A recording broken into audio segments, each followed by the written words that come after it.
बुद्ध रोज बोलते रहे, जो उन्होंने रोज बोला वही उन्होंने उस सुबह के प्रवचन में भी बोला।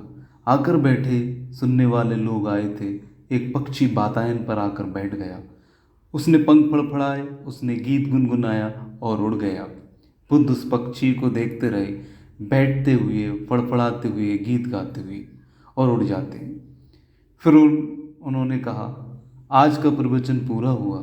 उस दिन वे कुछ भी न बोले, पर उन्होंने कहा कि आज का प्रवचन पूरा हुआ, और यह उनके गहरे से गहरे प्रवचनों में से एक है।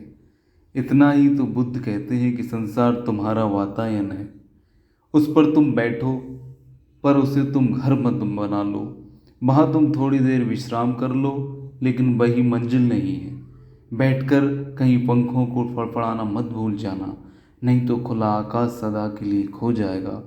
पक्षी भी बहुत देर बैठा रह जाए तो पंखों की क्षमता खो जाती है।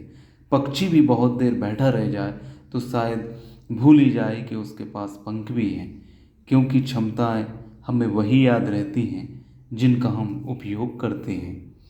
जिनका हम उपयोग नहीं करते वे विस्मरण हो जाती हैं, और जिनका हम उपयोग नहीं करते वे धीरे धीरे निष्क्रिय हो जाती हैं और उनकी क्षमता खो जाती है। तुम अगर चलो ना, थोड़ी ही दिन में पैर पंगु हो जाएंगे। तुम अगर अंधेरी कोठरियों में ही रहो और देखो ना, तो आंखें जल्दी ही अंधी हो जाएंगी।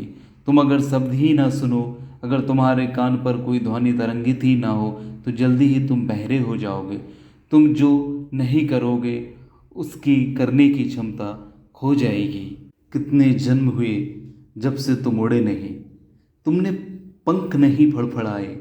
कितना समय बीता जब से तुम खिड़की पर बैठे हो और तुमने खिड़की को घर समझा। जब से तुम द्वार को ही महल समझकर रुक गए, पड़ाव के लिए रुके थे उस वृक्ष के नीचे, लेकिन कितना समय बीता तब से तुमने इसे ही घर मान लिया। पंख फड़फड़ाओ। अगर बुद्धों के पास तुम पंख फड़फड़ाना नहीं सीखो तो और कुछ सीखने को वहाँ है भी नहीं। यही तो प्रवचन है, यही उनका संदेश है कि तुम उड़ सकते हो मुक्त आकाश में। तुम मुक्त गगन के पक्षी हो, तुम व्यर्थ ही डरे हो। तुम भूल ही गए हो कि तुम्हारे पास पंख हैं, तुम पैरों से चल रहे हो, तुम आकाश में उड़ सकते थे। थोड़ा फड़फड़ाओ ताकि तुम्हें भरोसा आ जाए। ध्यान फड़फड़ाहट है पंखों की, उन पंखों की जो उड़ सकते हैं, दूर आकाश में जा सकते हैं। ध्यान सिर्फ भरोसा पैदा करने के लिए है, ताकि विस्मृति मिट जाए, स्मृति आ जाए। संतों ने, कबीर ने, नानक ने शब्द का उपयोग किया है सुरति। सुरति का अर्थ है स्मरण आ जाए, जो भूला है उसका ख्याल आ जाए। तुमने कुछ खोया नहीं, तुम सिर्फ भूले हो।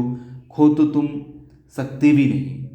पक्षी भूल सकता है कि उसके पास पंख हैं, खो कैसे सकेगा।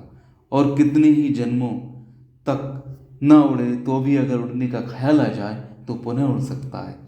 जब इस पक्षी को बुद्ध ने देखा पंख फड़फड़ाते, तब वे यही कह रहे थे कि तुम भी स्मरण करो पंखों को। तुम जहाँ बंद हो वहाँ किसी ने तुम्हें बंद नहीं किया, वहाँ तुम अपनी ही विस्मृति के कारण बंद हो।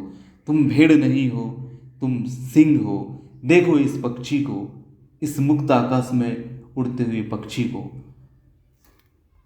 इसने गीत गाया और यह पक्षी उड़ गया। गीत केवल उन्हीं के जीवन में हो सकते हैं जिनके जीवन में स्वतंत्रता की संभावना है। परतंत्रता के कैसे गीत पक्षी गाते हैं, गा सकते हैं, क्योंकि उड़ सकते हैं। और यह बुद्ध के प्रवचनों में सबसे गहरा प्रवचन था जो उन्होंने बोला।